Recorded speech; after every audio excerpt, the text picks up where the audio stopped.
Herkese günaydın. Konferans dilimiz İngilizce. İngilizce devam edeceğiz arkadaşlar. Good morning everybody. I'm really honored to make the presentation of this year's symposium. This is the fourth of Akdeniz University Faculty of Communications International Media Symposium. Today we are going to have the keynote speeches, and tomorrow and on Wednesday we are going to have the presentations. This year we have quite a number of international participation in our symposium. I would like to leave the ground to our faculty's dean, Professor Dr. Figen Ebren, for her opening speech.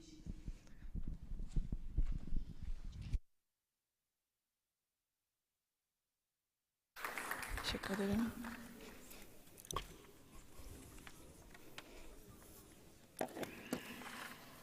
Dear honorable protocol members and distinguished guests, good morning.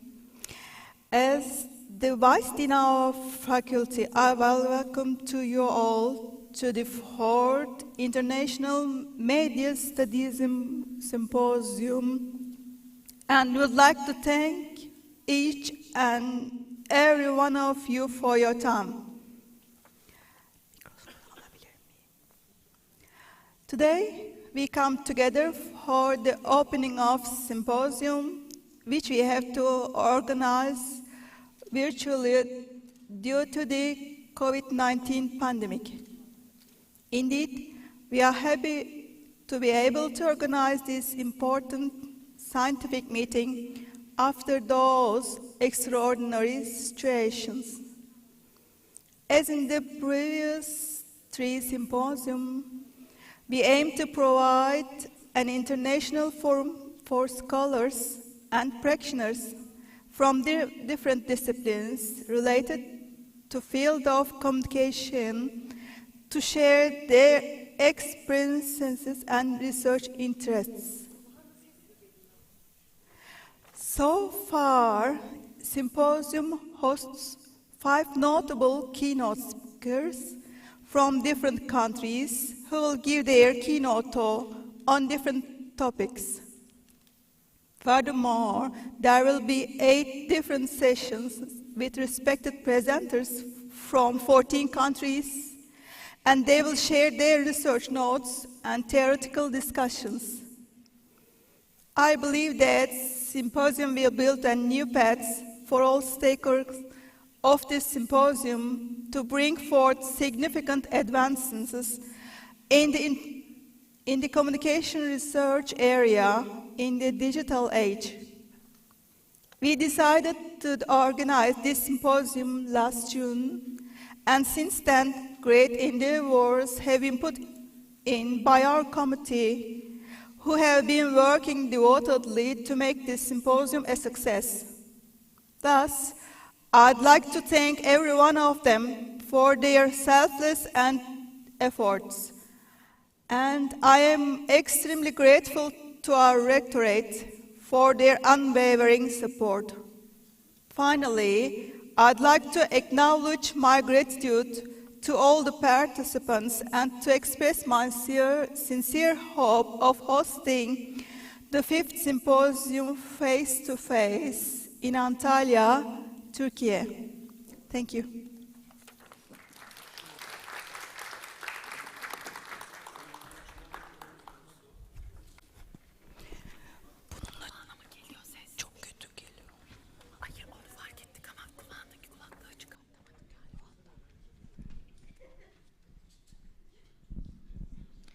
Okay, me again. Actually, this whole organization started with me being jealous about other universities constantly organizing those online conferences during the pandemic times. And at that time, Mustafa Hoca was our dean, and just out of the blue, one day I called him. First I assured him, Hocam, we come, don't worry, there is no problem. I'm not going to complain about anything. I just thought we could organize a conference. Why don't we do that? Why do we keep delaying our conference? He said, well, okay then, do it. If you suggest something, then it becomes your responsibility in the end.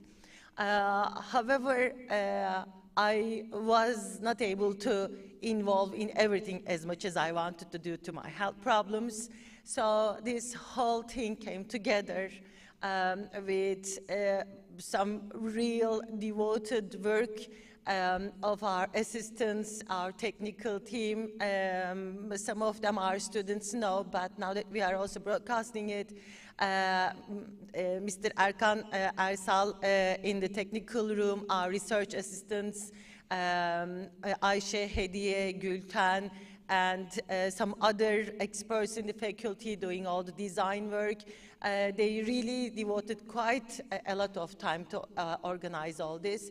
So we are grateful to them, not just all the design work, all the technical assistance, but also for all the announcements, for the referee processes of the participants. I hope this is going to be a fruitful ground for a next conference, which we hope to organize face-to-face, because we all missed coming together with fellow academics from Turkey and also from other countries. I think such conferences gives us the opportunity to think from other people's perspectives, enlarge our network, bring up new questions, new research questions, learn about each other. And I am also happy that we have so many students here. I hope they also enjoy today. As I said, it started with just an idea, but today we are at this point. Now that we are dreaming for another face-to-face conference, I want to end my words by just wishing that next year we come together here with our foreign colleagues, students, other academics from other Turkish universities, and make it a real face-to-face symposium experience. Thanks for your being here. Thanks for your participation. Now we will continue with the speech of our rector. It's going to be again online. I think the next is our rector's speech. Okay. Good morning.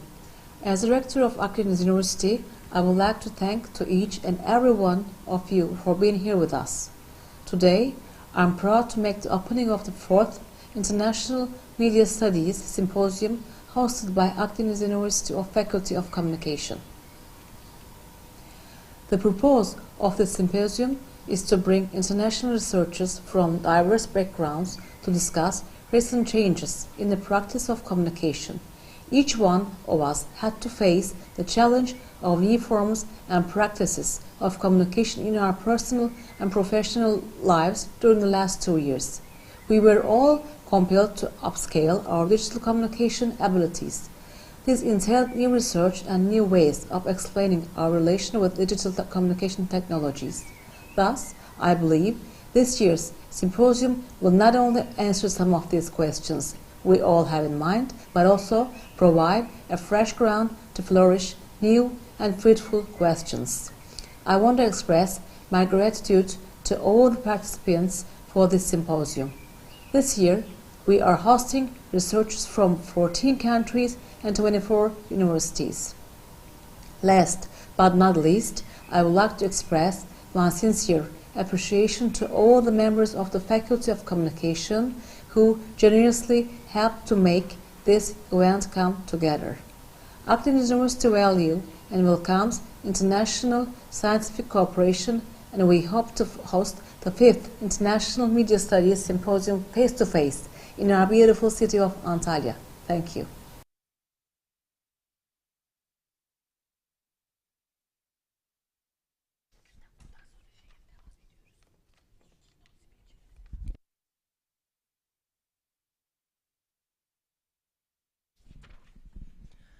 We thank our rector for her message. Now we are going to continue with the first keynote speaker. Our first keynote speaker is Valerie Sven from the University of Louvain, Belgium. She's going to make her speech on marketing communication. The title of the speech is, Does Marketing Communication Contribute to CSR or CSR to Marketing? The floor is hers.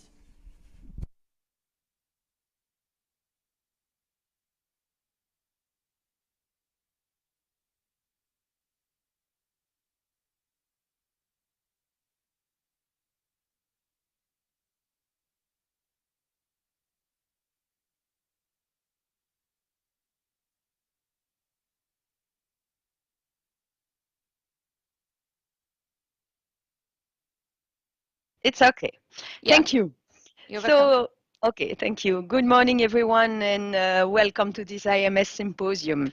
My name is indeed Valérie Swan. I'm Professor of Corporate Social Responsibility and Marketing at UC Louvain in Belgium, but also at ESX School of Management in France.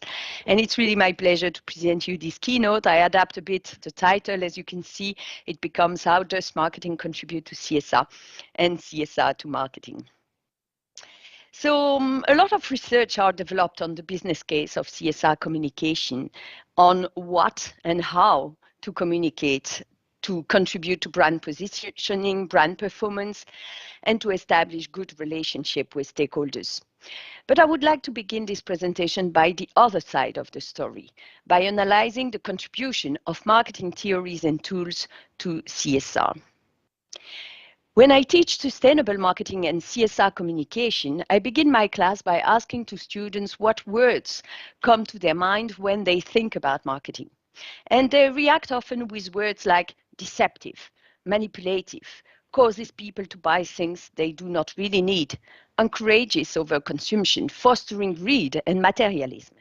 And in the last few decades, the focus has changed to include criticism of marketing for contributing to unsustainable growth and problems of resource depletion, environmental damage, climate change. Marketers should consider the validity of this criticism directed at marketing activity, and they should investigate how to reconcile satisfaction of consumer needs with long-term measures that include environmental and resource factors. What this slide illustrates is the idea that the marketing field is full of powerful theories and tools to influence consumers, but it could be for the best and for the worst. The tools are powerful. They should be used by all of us, the craftsmen, to support consumers adopting more sustainable and healthier behavior. I'm convinced that as marketeers, we can make a difference. On top of providing clear and robust CSR claims, there are many ways organizations can help to reduce confusion and promote better choices. In particular, driving business competition to develop products with reduced impact, educating consumers about the societal impact of products and services, and enabling consumers to make better informed choices with lower negative impact. But all this impact of marketing can come to life only if the CSR claims are both credible to consumers and reflecting a genuine benefit to the environment and the society. In the marketing literature, researchers investigate how to communicate about CSR in a credible way by avoiding greenwashing, fighting against stereotypes, and participating to the construction of a new imagery. Last but not least, recent research attracts our attention on the power of nudge to influence consumer behavior in a more automatic way and on the importance to combine information and nudge. Greenwashing includes tactics designed to mislead consumers regarding the pro-environmental stance of an organization or the environmental benefit of a product. The greenwashed communication misleads with words, visual graphics, makes a claim that is improvable, overstates or exaggerates how green the product company or the company actually is. Greenwashing clearly represents an image risk for the company. But more importantly, greenwashing creates confusion for consumers, leading to their uncertainty, anxiety, indecision in their purchase. This even reduces consumer trust in corporate communication in general and skepticism about CSR communication in particular. But do not forget that some little exaggeration in communication is also a way for companies to set goals for the future. On this facet, I propose you to go back to the paper of Christiansen and colleagues if you want to know more and discovering the aspirational talk. Marketeers also have the responsibility to struggle against stereotypes, like gender stereotype, like in this example with this little girl that is in a passive position looking at the boy who dreams of being a cosmonaut. Dove, for instance, struggles against the image of the perfect body often presented in communication for cosmetic and clothing.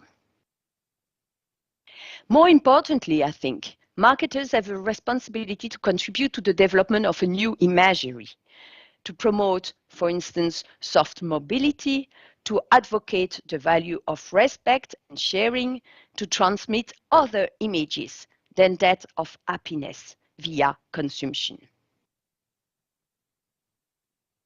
Then let's move to the use of nudge.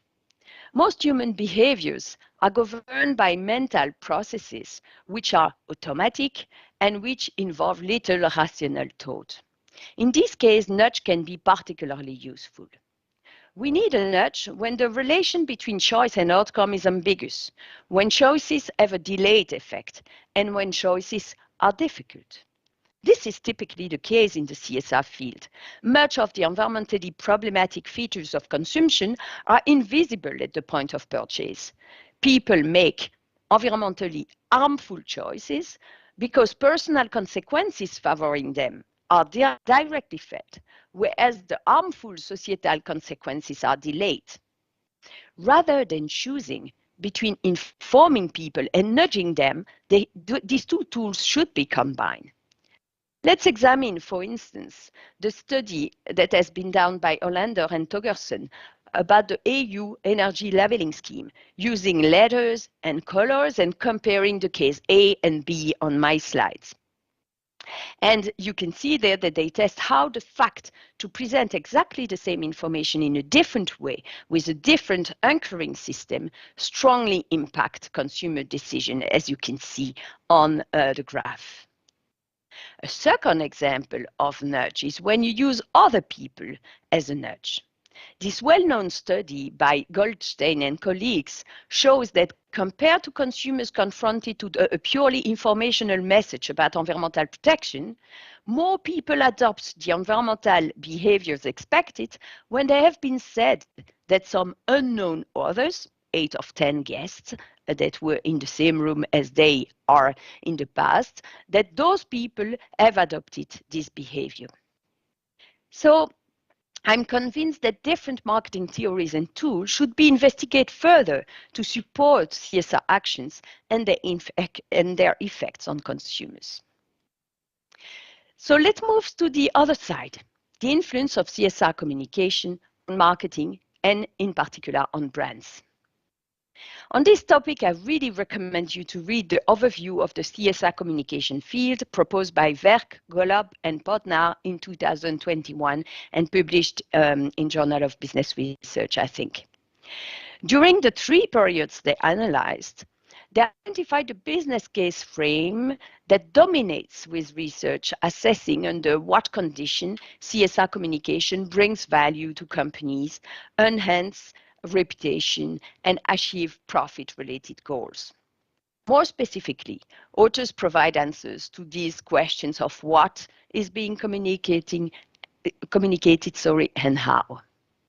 Of course, we have, I think, all developed research in this field, and I just want to briefly introduce you one example of such a research that we carried out with Professor Janssen and Professor Du, a research in which we investigate the interplay between message specificity and brand perception in consumers' reaction to green advertising. A specific claim is a claim that outlines meaningful benefits by way of detailed information, while a vague claim implies benefits by way of abstract, general wording without factual support. In the broad context of advertising, research has shown that more specific messages are easier to process, attract more attention, elicit higher purchase intention, and are viewed as more informative.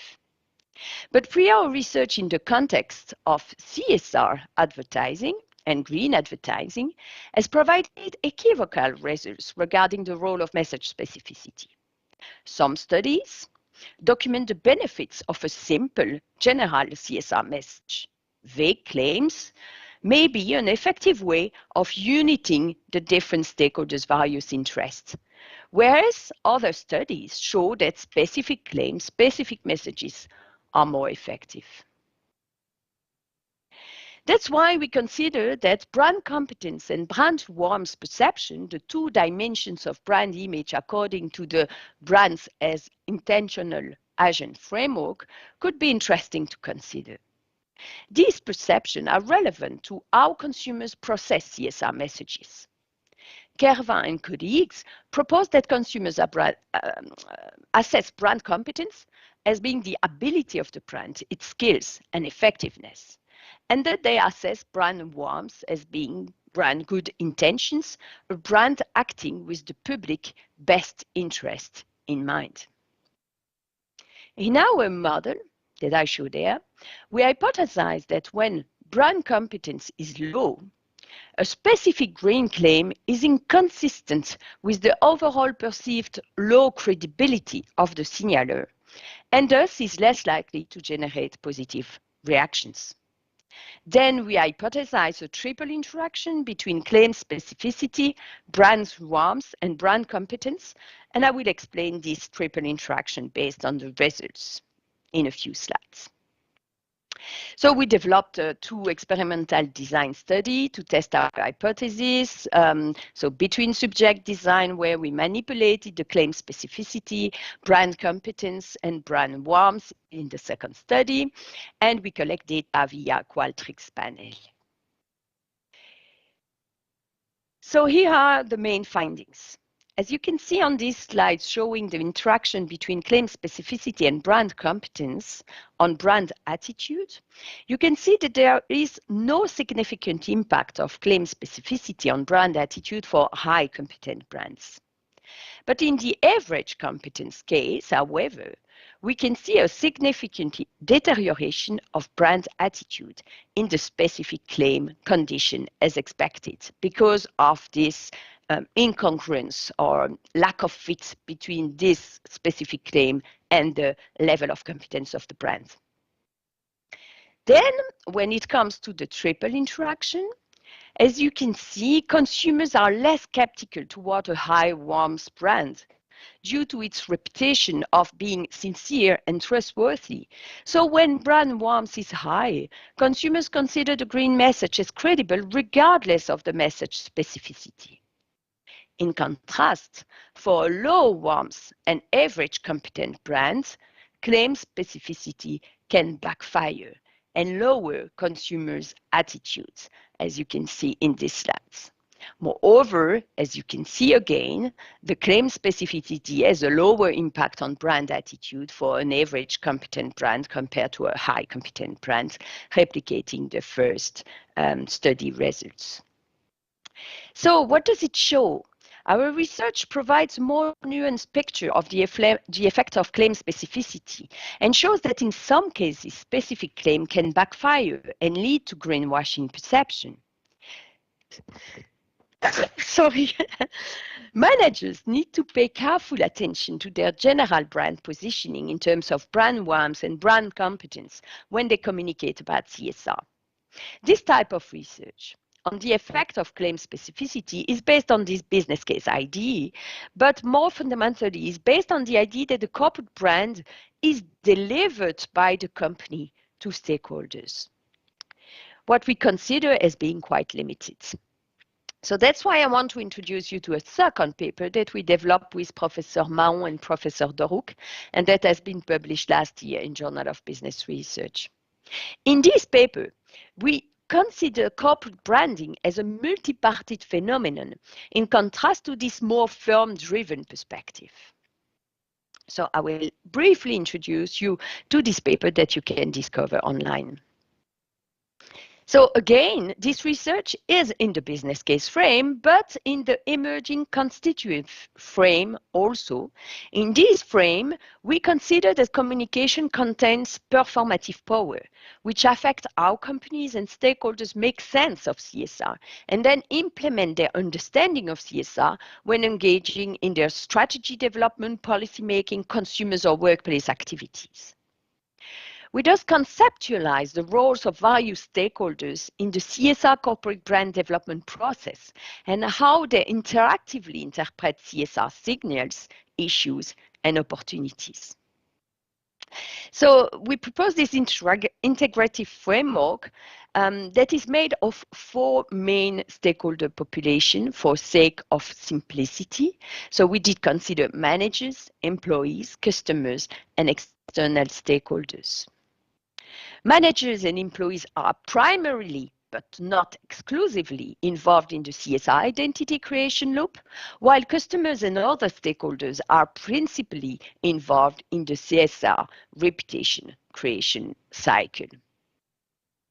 CSR identity and reputation creation cycles entail then 3 types of interdependent processes: sense-making, inward sense-giving, and outward sense-giving. In fact, each stakeholder population progressively assign meanings to CSR by influencing each other inside the same stakeholder population through inward sense-giving efforts. Then these loops are further interconnected with each other through outward sense-giving processes that reflect the stakeholder population attempts to influence the CSR meaning construction of other actors outside the group of reference. Our conceptualization highlights the necessity to establish formal and informal spaces for CSR-related exchanges between representatives of the firm and the stakeholders. Those spaces should facilitate discussion about their different worldview and expectations regarding CSR issues. This should in turn lead to the development of more convergent conceptions of the company's social responsibilities, action, and communication. Moreover, acknowledging the limitation of managerial control over the development of CSR corporate brands and engaging in co-creation approach over the long term offer multiple advantages to the company. For example, such an approach can increase stakeholder perception of CSR authenticity and thus reduce their criticism and accusations of CSR washing. It can also limit the risk of decoupling and thus contribute to a better alignment between organizational identity and reputation. To conclude this presentation, I briefly highlight 4 potential areas for further research. First, I think further research should adopt a more dynamic perspective about the CSR corporate brand phenomenon and investigate the ways in which companies and stakeholders stimulate these co-creation processes that I was just mentioning. This requires the use of longitudinal research design to shed light on when and how inflection points occur in different stakeholders' perception of CSR activities and messages over time. Doing so would also help clarify how social actors' reactions to CSR can feed back into the managerial and stakeholder CSR sense-making, as well as how individuals learn or unlearn about CSR issues.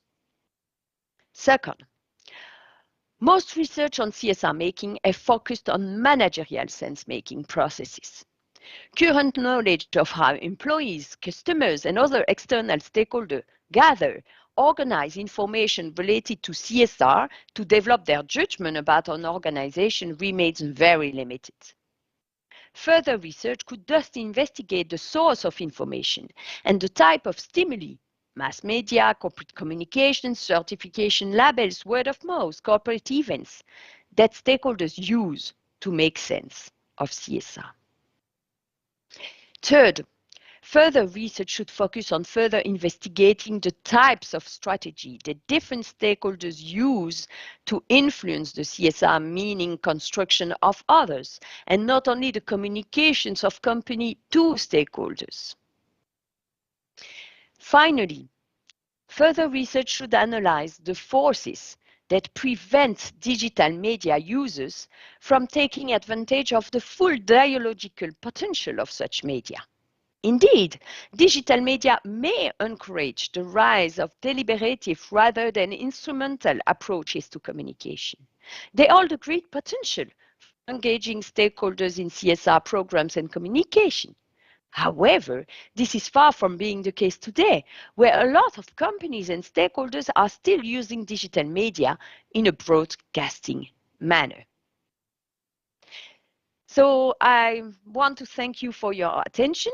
I'm available, of course, for all your questions. That was my point to let sometimes for discussion. And do not hesitate to contact me if you want to go further in the discussion. Thank you.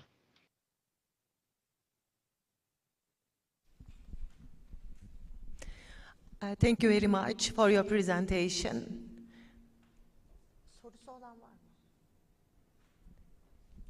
They are not courageous enough at the moment to pose you a question, but while listening to you, actually, I wanted you to dwell more on your last point, how to avoid the misuse of the social media.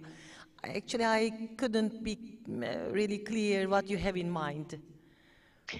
Okay, so what I have an echo now. Okay, so what I mean there is that I think that you will agree with me that digital media is by definition a media that we consider as the future for CSR communication because of the potential of dialoguing with your stakeholders, listening to their needs, be able to answer what they expect. And even though we are convinced of that since multiple years and that research involved in CSR digital talk a lot, I see that most of companies continue to badly use CSR media, digital media. They continue to use it in a very much broadcasting mode. I mean, they put information again as if they are the truth, the ones who have the truth about what they do. They tell what they do. They show, they contribute to some debate, sometimes with some position. But at the end of the day, they are not really putting themselves in this, I would say, symmetrical perspective, discussing with their stakeholders, really listening to their stakeholders and what they expect. Probably there are some brands they do, but I think most of them, according to me, are not yet very much in this area of using digital media in a good way. But that's true also for stakeholders. I think a lot of stakeholders are putting some comments there and there on the company's practice on social media, but they do not really push much further to really enter in a dialogue, constructive dialogue with companies via social media. That was my point there. And I think we need more research to investigate why this potential of social media is not yet very much used, nor by companies, nor by stakeholders. I don't know if it answers your question. Yeah, thank you. Thank you very much. The questions were supposed to come from the chat function of the Teams, but from where I am, I cannot see if there are any questions. Perhaps my colleagues who are on the computer can see them. Hediye and Ayşe, if you receive any questions. There's no question, so I cannot pose any question right now. Okay, thank you very much. Maybe it was not what people expected to listen to. No, I really enjoyed your research. It was very motivating, actually, to start new research on the issue. it's a topic that me and my friend from this faculty, we keep on working, corporate social responsibility, but we usually ignore the marketing aspect of it. Yeah. So the point, yeah. Maybe if I can add something, since I have some time, I think that's my main learning of the previous years. We get used in all university to develop our specific expertise in a very specific area. And I had the opportunity, of course, here at the full university to discuss with colleagues from the communication department. And we adopt very different perspective about communication. Why? And we publish in very different journals. And I never read the journals that they publish in, and the other way around, they do not read the papers we are publishing in marketing outputs. So my main advice, if there are PhD students in the room, is indeed to develop their specific expertise and for what they want to be known, but really to open their mind to what is happening in other fields. And marketing and communication is very close, but I observe that in a lot of university we are functioning in different departments with different ways of publishing or researching, while I think we can benefit a lot in working together, also with the psychological department. So I'm really much involved in multidisciplinary research, very exciting, very productive too, and for those who have a bit of more experience and that can take the risk of an interdisciplinary work, I would definitely encourage you to do so. It's really rewarding from a personal perspective and from a research perspective. Definitely so. I definitely agree with you. This was really eye-opening. Thank you very much. I will thank, in the name of our faculty, to Professor Sven for her great speech. We are going to proceed with our second keynote speaker from Cornelius University of Budapest, from Hungary, Associate Professor Dr. Tomasz Bokor. Mr. Bokor was with us a couple of years ago in Antalya. We would like to see him in Antalya again this year, but this year we can only be together online. His speech is about smart student or bad neighbor, lay narratives on artificial intelligence and its relation to human beings. When we speak, it's echoing, and it's very difficult to make sentences. I'm sorry for this situation, and I apologize. I hear myself and feel like I don't know what to say next, because I hear myself echoing constantly. I hope it's not the same with you there, Professor Bokor. It's nice to see you again. Welcome. Yeah, thank you so much. And I'd like to have a feedback if I'm hearable and seeable, and what I'm sharing can be seen on screen right now. Dear Professor, we can see your presentation. You can go on. Thank you very much. It's just perfect. And thank you for the invitation. I'm really happy to be here. It's my second time in Antalya. And it's a real suffer for me to see you there and sitting right in the middle of Budapest right now. But anyway, I don't want to keep complaining about it. The point is that we are here together, and it's way enough for us this way, this time. Maybe later we will be together in person. Anyway, the title of my speech is Smart Student or Bad Neighbor, because after my colleague, I'd like to connect to media and social communication instead of corporate communication and CSR, because I think it's one of the most crucial relation to communication and the most tricky question of our future in terms of the social communication in the forthcoming decades. I'm going to speak about the lay narratives on artificial intelligence and its relation to human beings.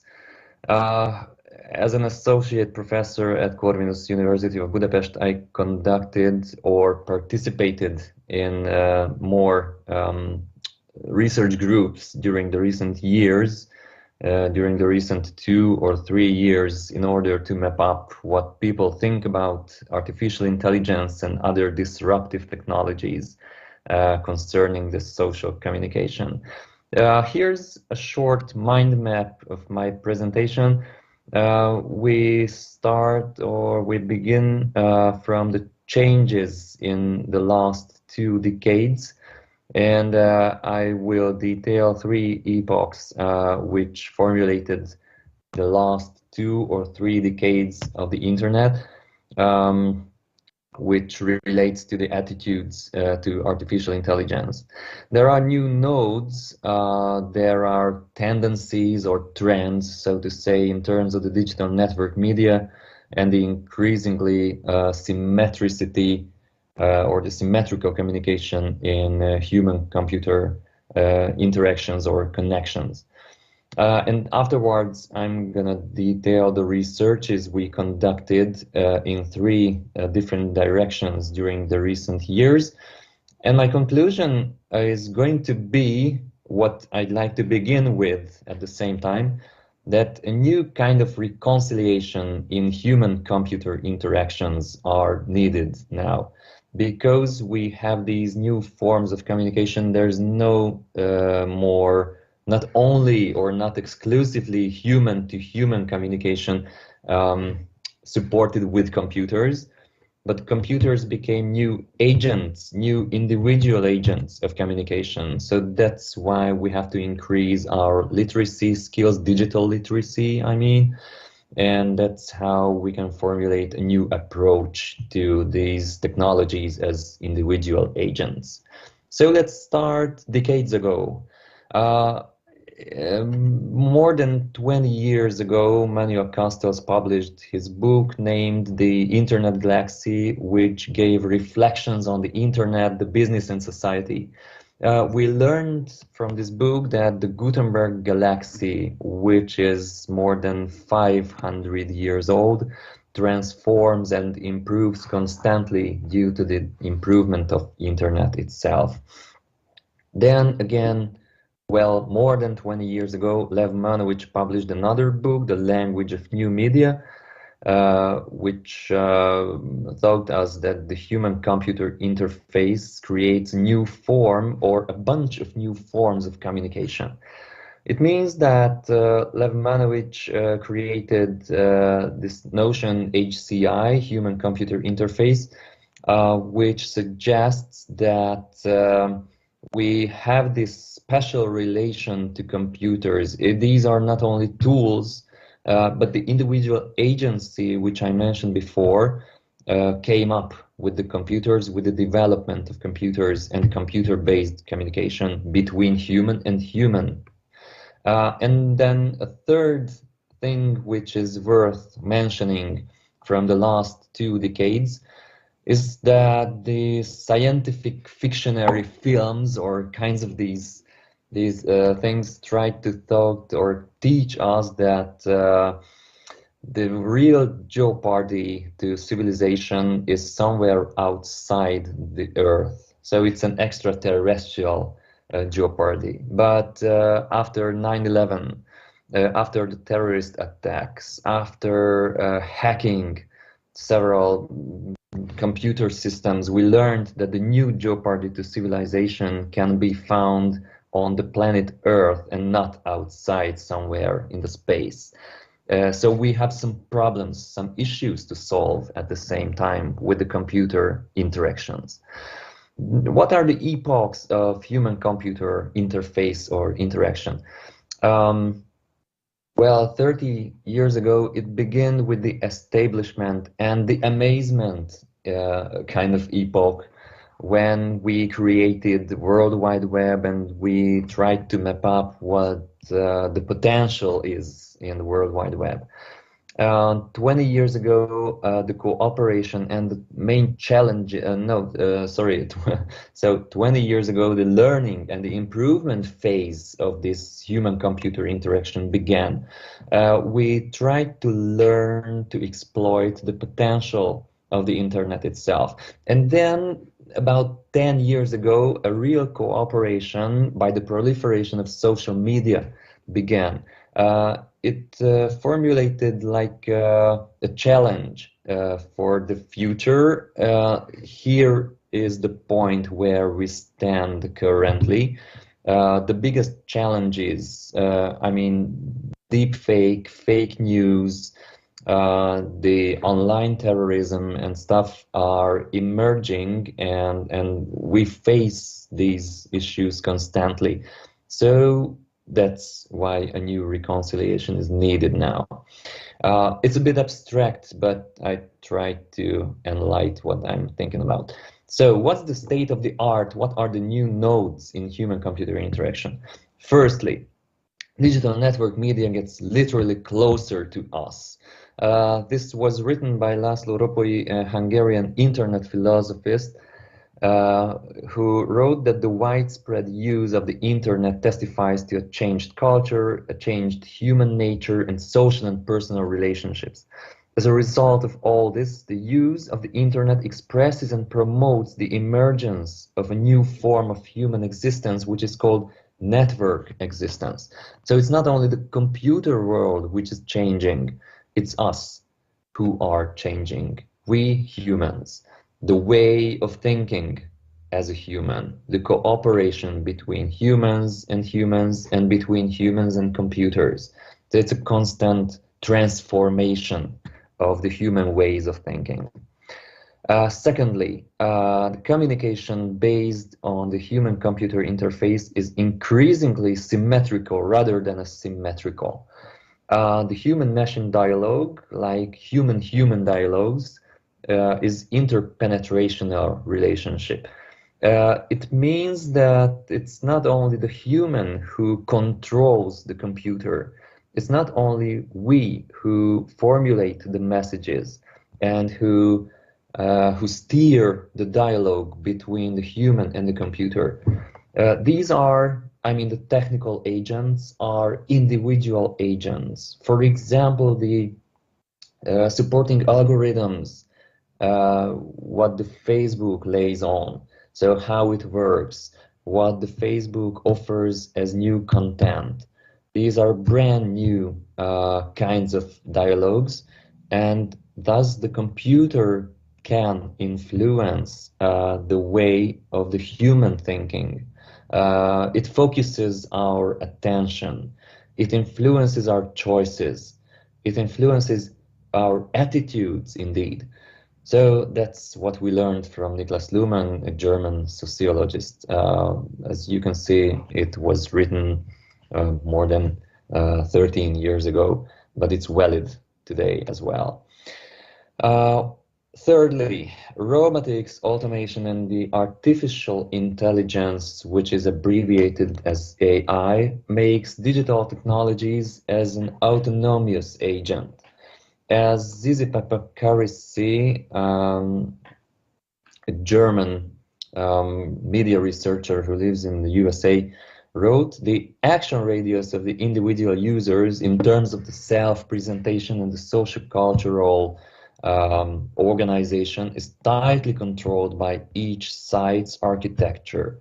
So how I use a web page, how I use a social media platform, that is harshly influenced by the way it is structured, the way it is built up, the way how the innovators created it and shaped it eventually.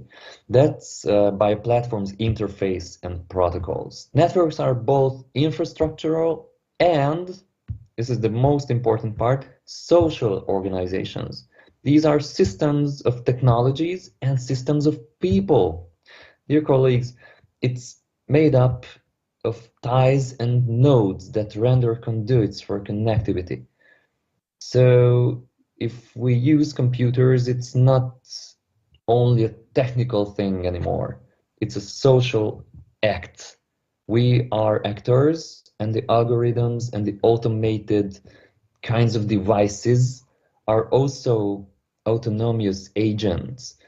And the smarter the machine becomes, the more complex and complicated our life begins to be. So that's basically the state of the art. And now we had 3 studies conducted. I'm going to detail these with all the lessons we learned from them. First of all, the empirical outcomes of our first study, which was the approaches to artificial intelligence in education, was conducted in 2021, in the spring of 2021. We conducted a questionnaire with almost 500 Hungarian high school students, and 10 teachers were interviewed with a structured interview. These teachers came from different fields of studies, from music to informatics. So it was a wide range of variety in terms of the fields of the interests. We published a proceedings article in the Disco conference in Prague last year from the results. And here I'm going to highlight only some of the concerns and some of the results. From the questionnaire, we learned, or firstly, we asked the students to what extent do they have trust.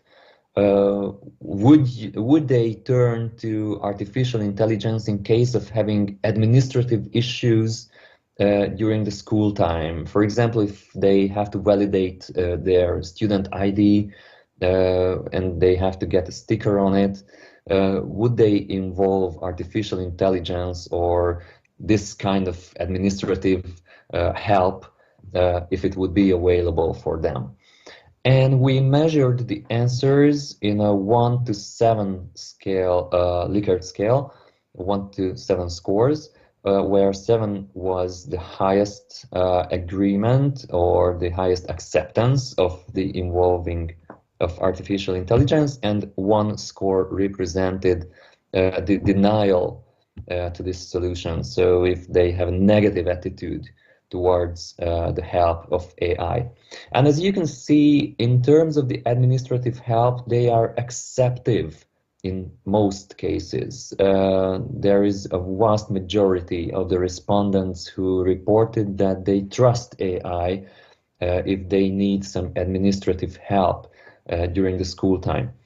But take a look at the graph on the right, and you will see if we ask them about the trust of a robot correcting their test in the school, they are not that acceptive.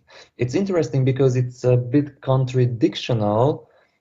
Think about the fact that some of the students think that the robot, the algorithm, or the automated colleague in the school, I would say, is not biased towards the individuals.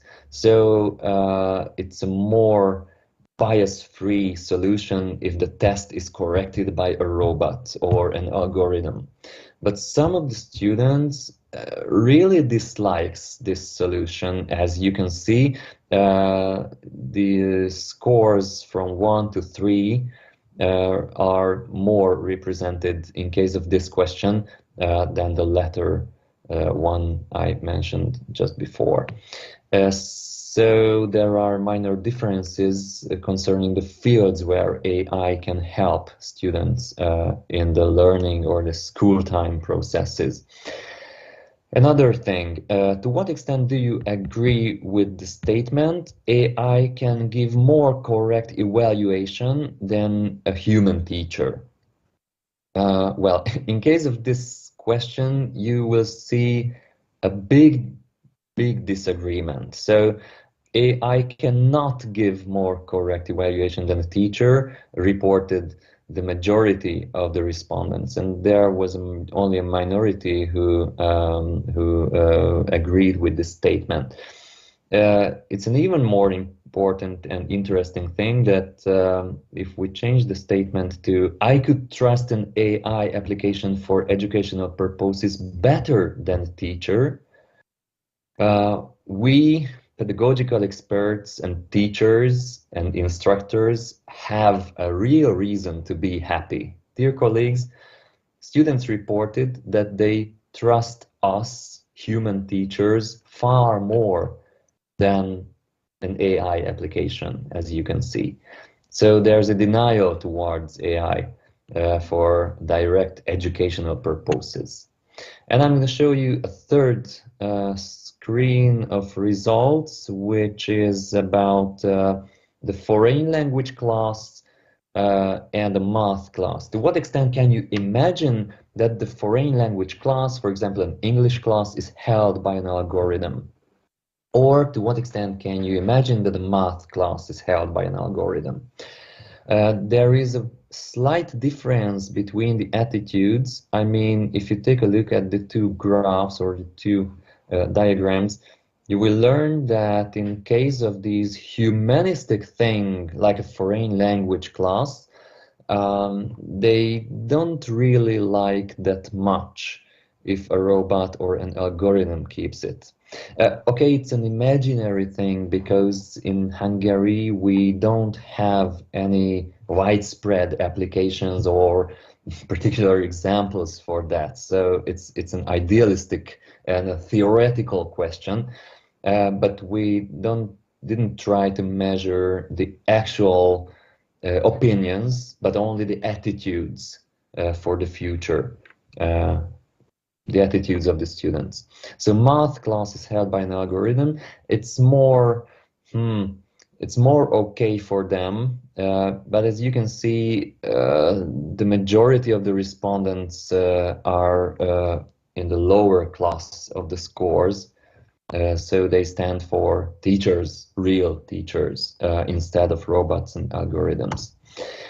The reasons behind this must be mapped up yet, so it requires further studies, of course. And then we had other questions concerning the job market. First of all, greater understanding of AI leads to a better job in my adulthood. As you can see, they mostly agree with this statement, while with the other statement, well, it's a bit controversial. According to the responses. Due to the spread of AI, I may not have a job as an adult. Before the explanation of this phenomenon, I'd like to show you something else from the second study, which was on the visions on artificial intelligence in society, and we conducted it 2 years ago. And it ended in the last year. We drew 60 structured interviews with graduate intellectual employees in Hungary. They were youngsters, basically in their 20s. And the covered fields were from law to child care, so every kinds of types of pursuits. We published an article in the Journal of Sociology recently from the results, younger generations' expectations regarding artificial intelligence in the job market. We tried to map up the accounts about the future relationship of automation and work. And we learned from these interviews and also from the previously detailed questionnaire that there is a not me effect, a so-called not me effect, which was detailed by Philip Zimbardo decades before, which appears here as well in the attitude of the young employees. The not me effect suggests that we have some knowledge about the threats, about the potential jeopardy of losing my job due to the proliferation of artificial intelligence. Think about the taxi drivers, think about the truck drivers, think about the postman, think about many other types of employments which are jeopardized by or threatened by the AI in the future. But in the meantime, when I think about myself, I'm I strongly think, and I'm totally convinced that I have a confidence in keeping my own job despite all these threats. So I'm aware of the fact that marketing can be changed by the involvement of artificial intelligence in the future, but I, as a marketing specialist, I am confident to keep my job because I know something which cannot be replaced by a robot or an automated algorithm. So this is a controversial attitude in the heads of the youngsters. This was the main result in one or two single sentences. We had a third study, and don't wanting to rob your time, dear colleagues, I try to narrow down to a few sentences. This is not published yet. We're going to publish the detailed results in the beginning of June. The third study had the title Social Knowledge and Attitudes about Digitalization and Artificial Intelligence in Hungary. We conducted it in a research group in Artificial Intelligence Lab, which is run by the Social Science Research Center in Hungary. It was conducted in winter and the spring of 2021-22. And here we had a representative sample of 1,250 adult respondents in Hungary. So it's a country-wide questionnaire. And we have a publication in progress, which is a survey report. It's in print yet. The empirical outcomes involved a special. So it was not only a traditional questionnaire, we had two special questions concerning the metaphors about artificial intelligence. With what metaphors can you describe artificial intelligence? And I tried to create this word cloud because it was an open question, so the respondents were allowed to write actually anything as a response. They tried to give metaphors. What is artificial intelligence like? They could compare it to things. They could name everything which is similar to artificial intelligence. And this way we tried to map up how they think about this rather abstract notion or concept. You definitely don't know these words in Hungarian language, but I try to translate most of them. Számítógép means computer. Robot, I don't want to explain this, it means robot. Robotok means robots. Ember means human. Okos means smart. So these had the vast majority of mentions. And the main lessons we learned from this was that there is a comparison in the head of the respondents between human and computer, and even human versus robot. Many of them mentioned artificial intelligence is like a smart computer or smart machine. They emphasized, they really kept emphasizing the similarities between human and computer. They are smart. Okay, being smart, I mean, if a computer is smart, is a metaphor in itself in the first place. So it's interesting to see how they conceptualize their own notions about AI. Program and thinking as leading keywords for this metaphoric question had only a low rate of mentions. And afterwards, we claimed for reasoning. Why did you compare AI to that thing you compared it to before? And here we mapped up another comparison, again, a comparison between computer and humans. And what was interesting to learn and to see during the analysis was that many answers were formulated in negative mode. So artificial intelligence is a smart computer because it's humans are not that smart as AI-based computers. Or artificial intelligence is a bad neighbor because it has not an empathetic side. It's not good for the humanity. So they formulate their sentences in negative mode. They kept emphasizing the abilities. So it allows us to do everything. I mean, that means everything. It allows us to think smarter, gondolkodik okosan.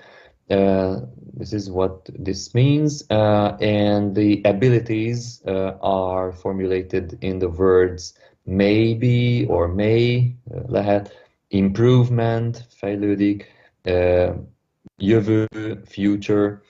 And then there were many tautologic explanations. Artificial intelligence is an intelligence which is artificial. So, okay, we just skipped these kinds of answers from the sample. Negative and positive associations. Both of these groups appeared clearly in the respondents' answers. Just to cite some of the negative ones. AI is a wolf in sheepskin. AI is a wooden iron ring, which means in Hungarian it has no sense at all. It looks nice, but it's completely unused. AI is a balloon. AI is an air castle. AI is a sex doll, an intruder, a nuclear explosion, a mummy, a slave, a virus, a nightmare, or even a bad neighbor. Which has no goodwill at all. Thinking about the positive associations, I can cite things like a friend, an extraordinary miracle. Then some of the respondents named AI as a crutch, a holy mass, an escalator, which helps us to get higher, a Superman, an accelerator, a newborn child, which has to be taught yet, a labor brigade, a link to the outside world, or even a wealth of possibilities, or a smart student. So AI is a cooperative, positive, person-like entity in terms of these kinds of positive questions or associations.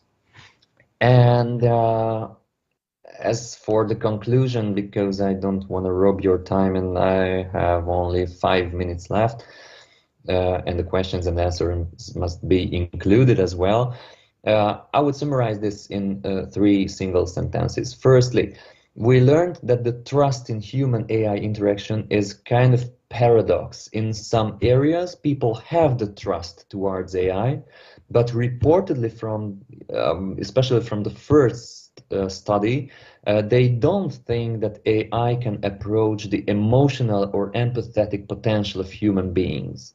Secondly, we have this not me effect, which was mentioned by me before. While being aware of the risks of AI applications on the societal level, individuals try to estrange the prospective effects of AI on their own life. And where do we have information from? Where these information come from? What we do or what we know about AI?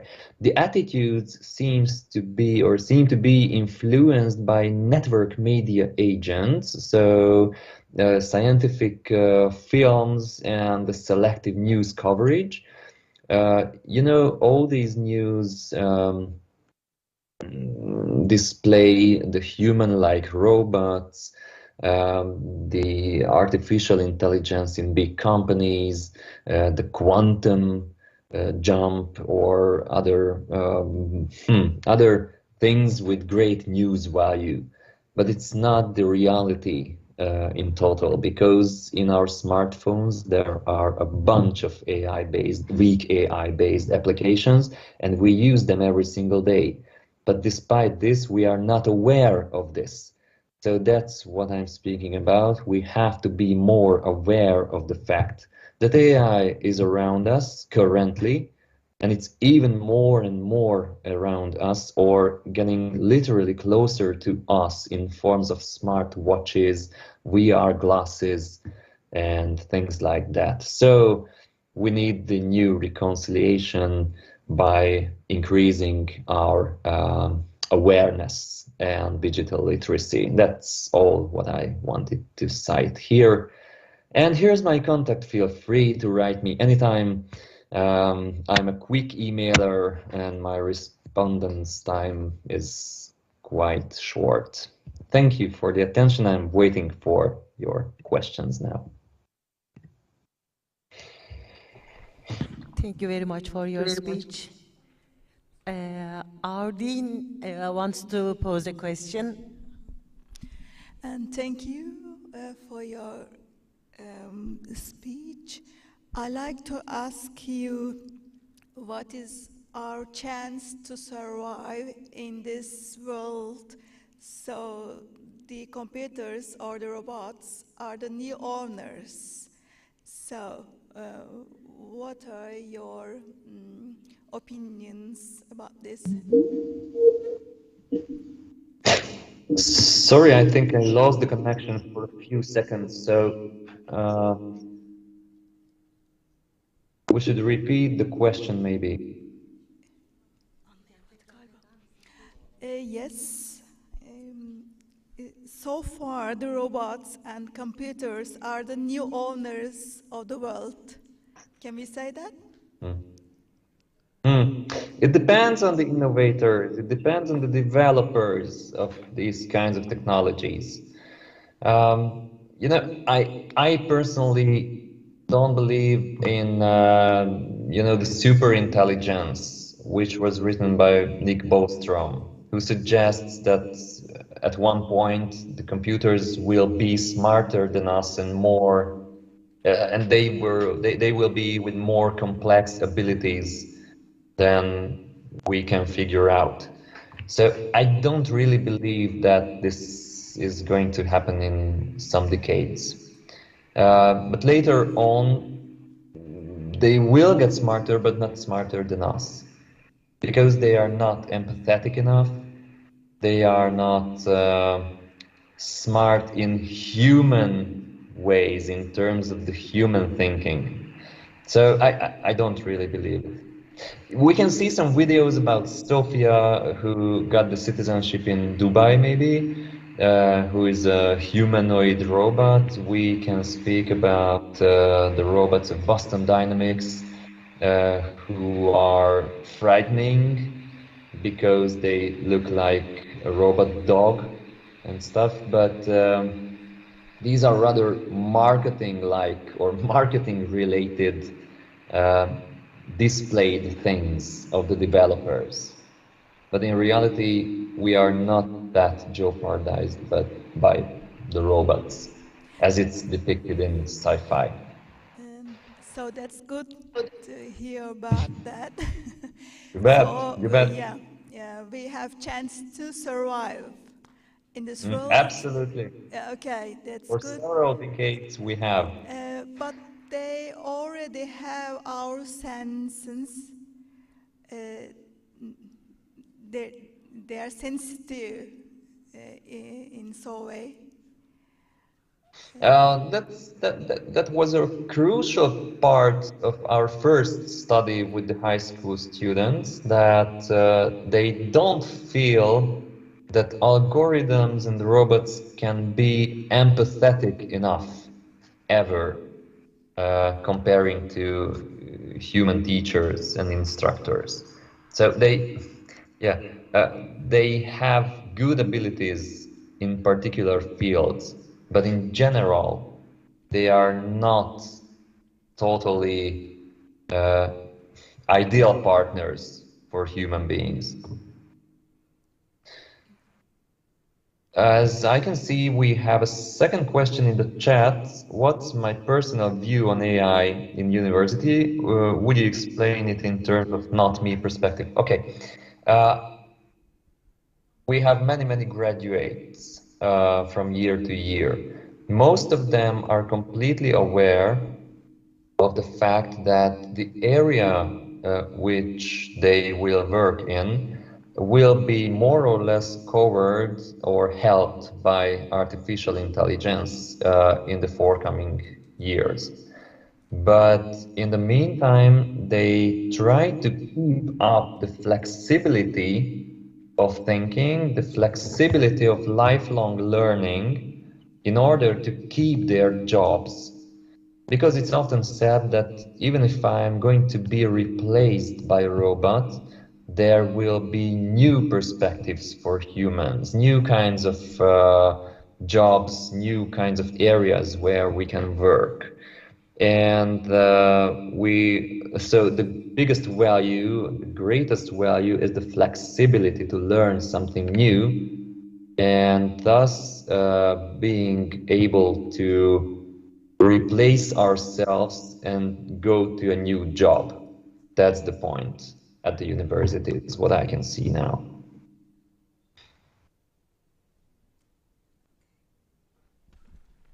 Dear Professor, thank you so much.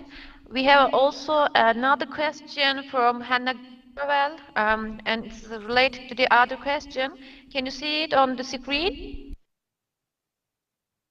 Are planning to develop a research in the NATME area in the area of communication studies? Yep. We tried to continue this second study with the not me effect, yes.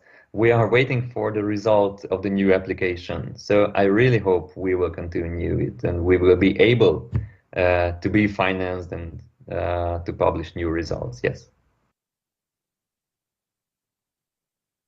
Thank you, Professor. You're really welcome, and I thank you for the invitation again.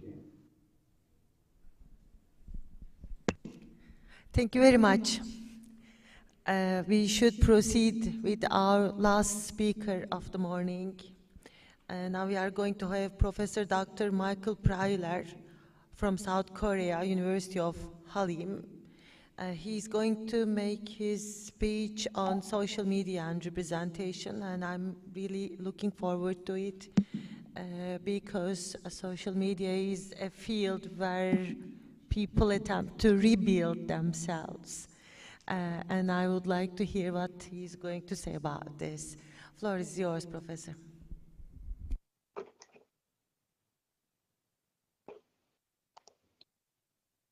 Okay, can you hear me?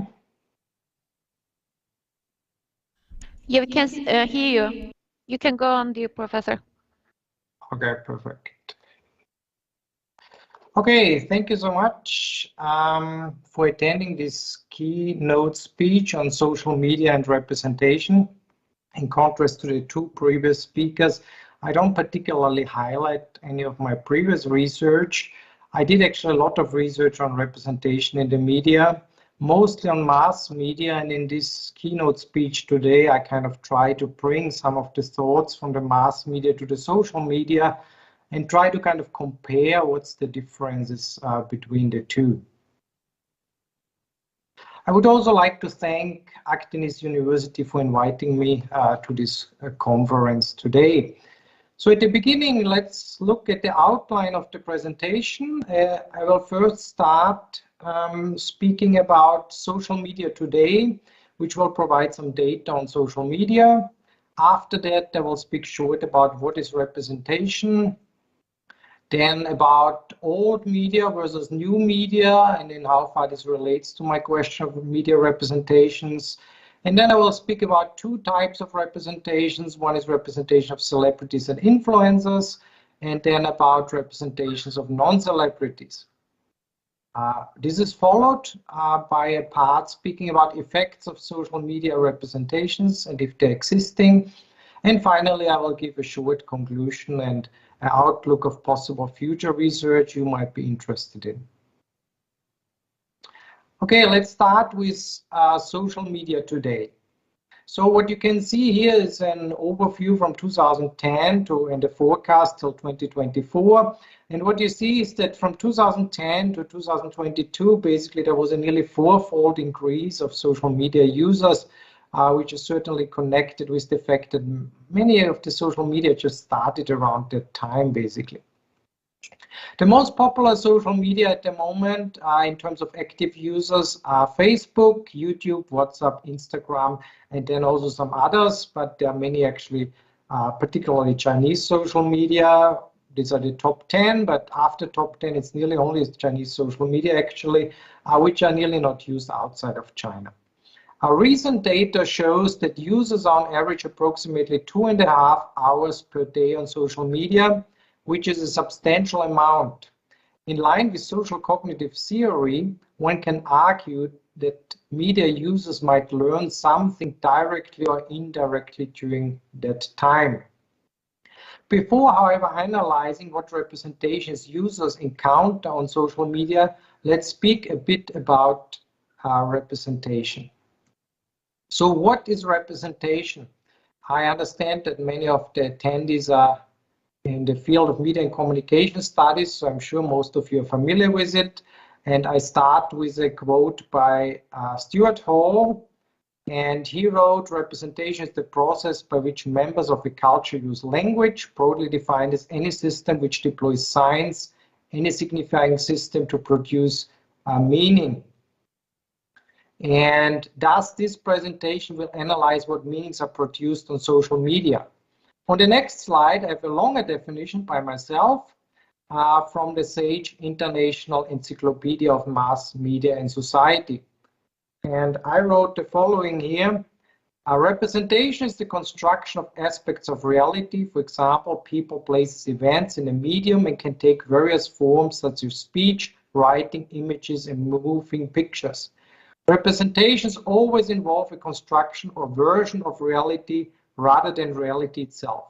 In other words, the producer of the media is not able to depict every aspect of reality and can only represent portions of reality by making choices about how to portray something or someone in the media.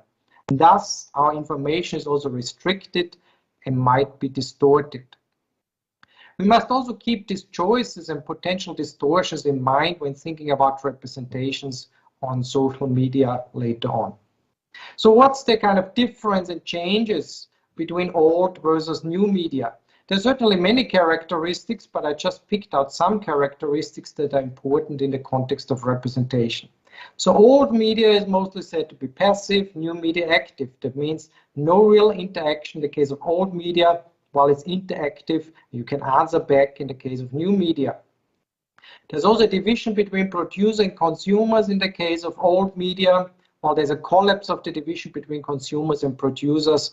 In the case of new media, consumers produce also own media content. So these differences are also relevant to the representation on social media. So has representation actually changed between old media and new media, or old media and social media? So as a result of being active producers on social media, the main difference between social media and old media is self-representation, which we will focus on in the following. However, this is not to deny that there are also other representations by traditional media existing on social media, which are not self-representations. But in this presentation, we will focus on self-representations. So the question is, self-representations, this is the promised land. So there has been a lot of complaints about representations in the mass media, as probably most of you are aware of. For example, stereotypical mass media representations include men as breadwinners, women stay at home, so there's a typical gender stereotypes, women are sexualized, older people are frail and underrepresented, minority groups are underrepresented and depicted negatively, and so on. In its beginnings, the internet and related technologies have been hailed as avenues for personal expression and promoting citizen activity. Similarly, one might assume that self-representation leads to more equal representations of social groups on social media. Everybody has access, everybody is free to represent themselves. There are no gatekeepers and powerful groups dictating what is represented and what is not represented. Let's see now if this optimistic view is actually the case. Let's see what types of self-representations exist. I divided here into celebrities, influencers, and non-celebrities. While there are certainly many aspects related to representations, due to time restrictions, I will especially focus on a particularly important area, which is body image issues and beauty on social media. So let's start with celebrities and influencers. These are the people with the most followers on Instagram in May 2022, so now. And these are 7 women and 3 men. And we can clearly see here that these representations are closely connected with beauty, and the types of beauty are rather limited. Particularly for women, beauty seemingly plays an important role. And the audience basically gets a message here, what is successful and what is not successful in social media. However, these celebrities and influencers are not already beautiful enough. They also further enhance themselves by using programs such as Photoshop. So here you see some changes they made. And here you see another example. Here you cannot clearly see it that they photoshopped it. But if you look at the frame actually of the door, you can see that there's something very strange about this photo, which obviously shows that they changed this photo also. So how can we possibly compare ourselves with these celebrities without losing out? These celebrities are already beautiful in the first place, and additionally, they further enhance themselves. However, in addition to celebrities, also friends play a role in our feelings about our own bodies. There is in fact even research suggesting that images of friends have an even stronger effect, since in the case of celebrities, we know that they are living in a different world, and thus we do not compare ourselves so much with them. However, with friends, we are more similar, so we are more likely to compare ourselves. Friends are also only show their best side on social media. We see something like that. So when we compare ourselves waking up in the morning and looking in the mirror, and we look like that, and then see these best photos of our friends, we might not compare well with them. But also friends, our friends might not look like that when they wake up in the morning. They also follow the general beauty norms and try to adapt in order to get as much attention and likes as possible. Nobody's putting an image online he or she thinks is unattractive or uninteresting. So despite the choices we theoretically have when we are using self-representation, we're all caught in a system of representation ideals in our culture and society. We want likes and positive comments and thus follow well-established success stories and representation from celebrities and influencers and become our own strict gatekeepers of what gets posted. Either consciously or subconsciously, we are our own PR firm. We are our own media producers and look at ourselves as a product and try to create posts with the most reactions. So what are the representational techniques that are used on social media to attract attention? One is framing. So we only focus on what we want to present. So that's not just true for looks, but that's also true for other aspects of our lives. Another one is posing like celebrities. In this way, we follow recipes of success on social media. So we have here how to pose for IG, Instagram worthy beach photos, 7 Korean Instagram photo tips that will give your feed a Korean celebrity vibe. However, we even do not need this kind of advice from these articles. We learn throughout our whole lives what poses are related to success and what men and women must do to attract attention and to be liked. This one is a particularly strong example of using filters. A Japanese man on the right side had a Twitter account targeting bikers and using filters so that he looks like a beautiful young woman rather than an older man, and he was very successful with that. Also beauty challenges on social media, which further reinforces some beauty trends. Here's the case of a Chinese example. For example, we have the belly button challenge, coin challenge, underboob pen challenge, A4 waist challenge, iPhone 6 challenge, lipstick challenge, and all these challenges support a certain body ideal and beauty ideal, particularly of being slim. However, I should want to mention that this projection of a perfect world does not stop with body image and beauty, but also affects many other parts of representations in our lives, such as relationships. They all look perfect, they all look happy online, while in reality it might be different, or happy kids who interact well with each other, but again, in reality it might be different. We show photos of the best food, the nicest holiday locations, the funniest parties, the most romantic partners, the cutest kids, and so on. But we do not find much about everyday real life. Boring work, stressful vacation with a lot of rain, quarreling partners, and so on. So the question is, where does this all lead us to?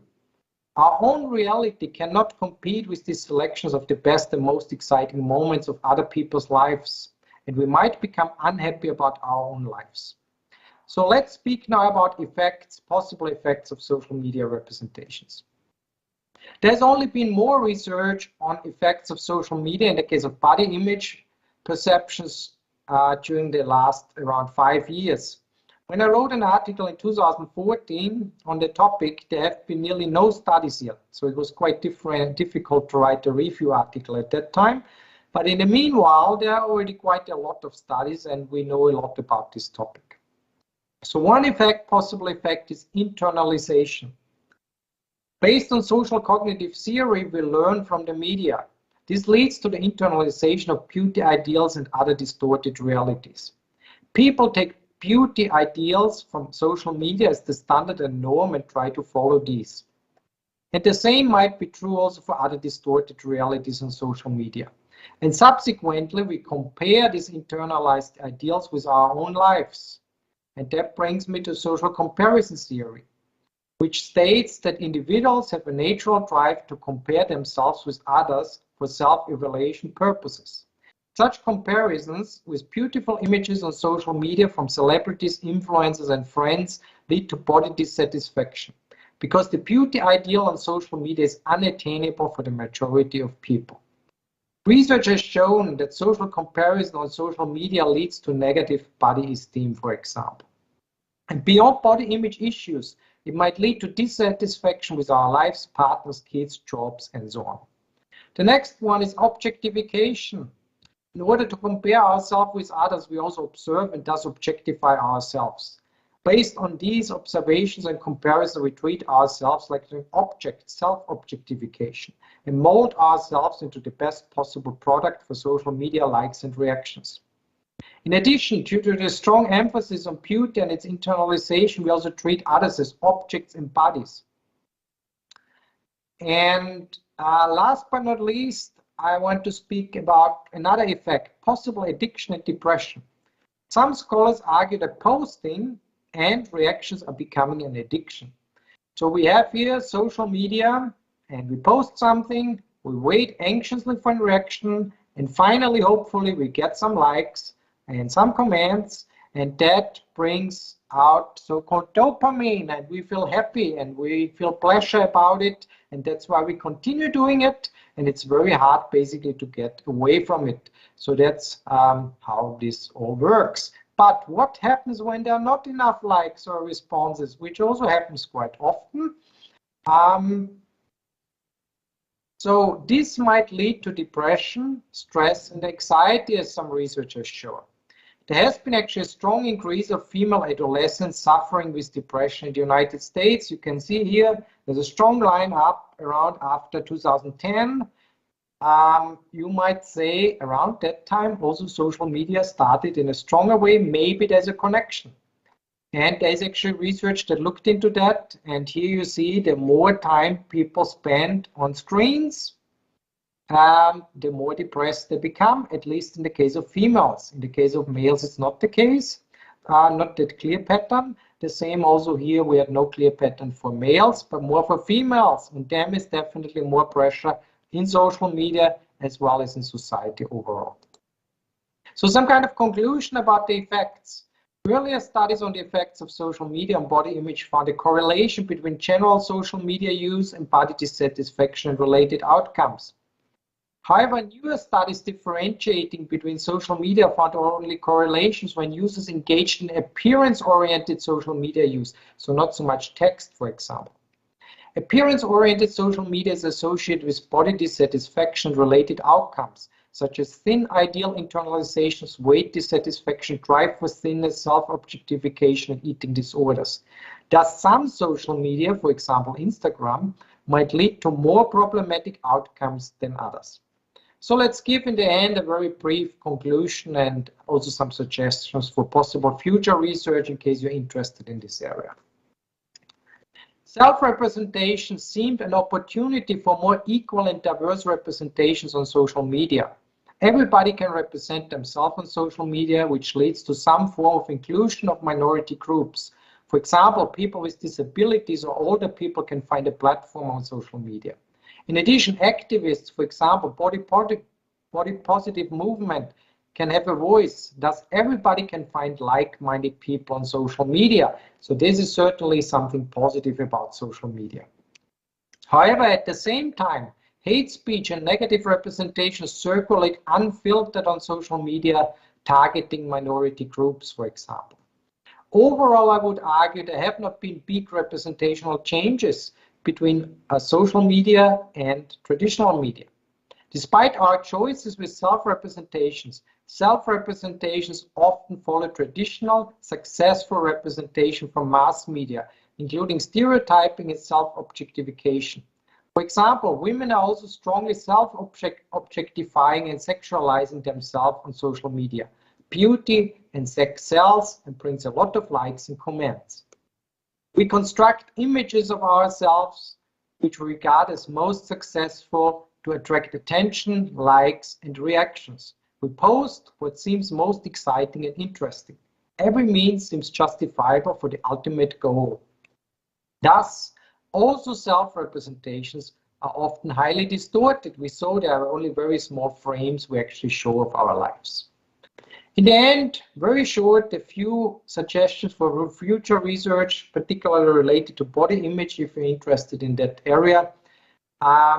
Most studies actually study Anglophone countries. There are very few in Asia, very few in Africa, and also few cross-cultural studies. So I'm sure also in the case of Turkey, there's probably not that much published, at least in English. That's something that might be of interest. And as I said, comparing countries is actually something that has not been done a lot either. Body image beyond the thin ideal. Most studies have been about being thin and skinny, but there is other issues like skin color, breast size, height, and many other aspects. Hair type, hair length, whatever else. In different cultures, there might be different beauty ideals. Not only effects of photos, but also things like body talk, for example. And this is something I did myself in the past. More research on men, as most research is actually on women.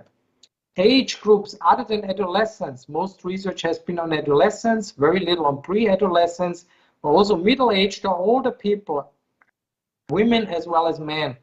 Greater variety of methods, longitudinal studies, integrating several methods together, for example. And also further research on interventions. So what can be actually done to kind of avoid these possible negative outcomes of these representations? And in general, I would say, also beyond body image, there can be more research on representation on social media in general. Most representation research is still on traditional media, even nowadays. And also about the effects of this this representation on social media in general would also be very interesting to research. Thank you very much for your attention. And these are the references. And I'm open now for a Q&A. And I will stop sharing now the slides. Okay. So thank you again for having me here today. Thank you very much, Professor Preyler. This was very nice. You shared your research with us. I think it's our experience. All of us have a social media account, at least WhatsApp perhaps, and even the profile pictures on WhatsApp or the messages we put on WhatsApp. we also try to make a representation of ourselves. These are all personal constructs. As you said, we act as our own PR agency. It's really interesting to research on this issue. I'm not sure if there are any questions in the hall or on the system. Hediye, do we have any questions? There is no question on the chat. Okay, no question for now. Let me just add on one comment. I have one. Okay. Hi. I'd like to ask you, do you have any research or any platform in your university to avoid these negative outcomes? Do you have any anything doing at your university or even in your class? Okay, yeah. I would say the most important, I mean, I actually did not include that in this presentation. I have it in some other presentations sometimes. There is certainly some interventions we can do to avoid that and possible negative effects. And there's also a lot of research on that topic recently, at least in the last few years. But I have to say some of these suggestions are probably not particularly realistic. Like people are saying you should be less on image-oriented social media, but now Instagram, for example, is strongly booming. So that's something that seems not very realistic. Other suggestions that are taken up by some social media to a certain extent is that there has to be some message if the image were altered, for example. That's something that might maybe help. Even though some experiments have shown that actually the audience is not really reading it, they nevertheless just look at the pictures. So in that sense, even if it's written, oh, this picture was altered using Photoshop, it might not actually have that much effect either. I think the most important with all these kind of discussions, no matter if it's body image or other representational issues, is to teach students at university and ideally already before university, also in schools, more about media literacy and making them really aware that what they see online, not just online, also in traditional media, is very often not real.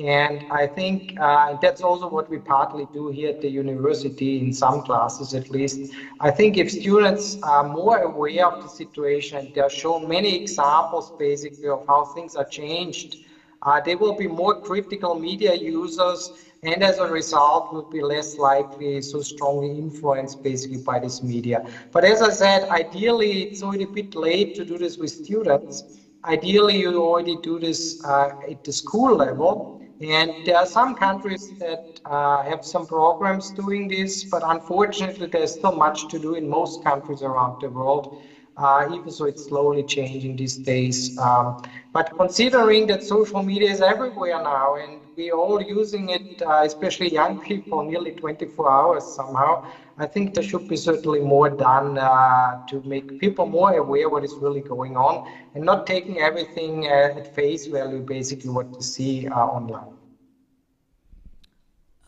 Okay.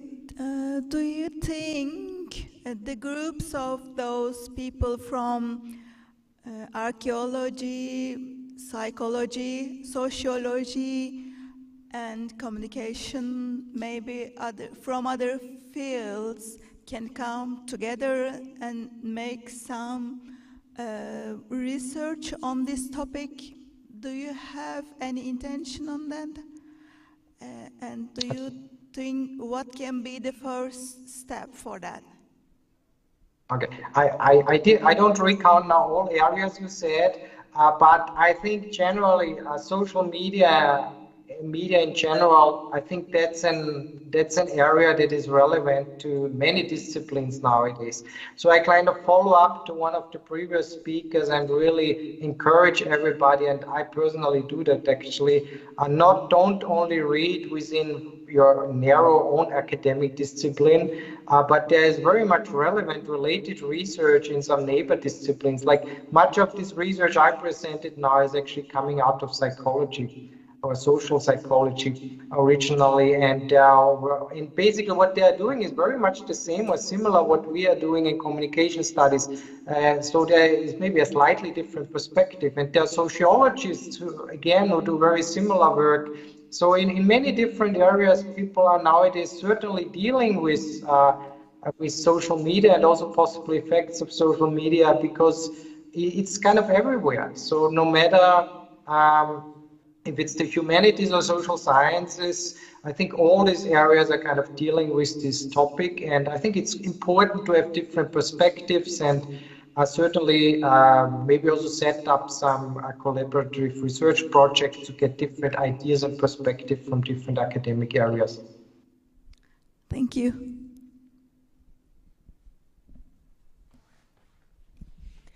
Thank you very much. This was the end of our morning session. We'll come together at 5 o'clock in the afternoon. We have 2 more speeches, one at 5, one at 6 o'clock. Thanks for the morning session. Okay, thank you so much for having me. Bye-bye. Thank you so much, Professor.